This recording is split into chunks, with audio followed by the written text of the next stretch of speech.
Bilang bahagi ng pagdiriwang ng Tourism Week 2025 sa bayan ng Santa Cruz sa lalawigan ng Laguna, isang makulay na art exhibit ang binuksan sa publiko nitong nakarang araw ng Linggo, October 12 sa nasabing bayan.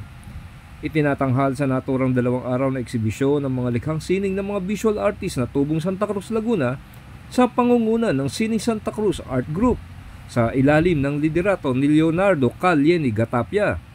Itinatag ang grupong Sining Santa Cruz noong September 2025 at kinabibilangan ng mga local artists na ang pangunahing layunin ay makatulong sa pagpapaunlad ng turismo at ilang activity sa bayan ng Santa Cruz sa pamamagitan ng sining at masubaybayan din ang mga kabataang may passion sa arts upang lalong mapalawak ang kanilang kaalaman.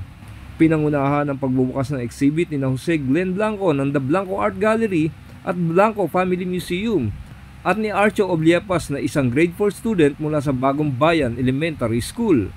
Ayon kay Gatapia, ang naturang eksibisyon ay nagpapatuloy lamang na may malaking ambag ang sining at kultura sa pag-unlad ng isang pamayanan.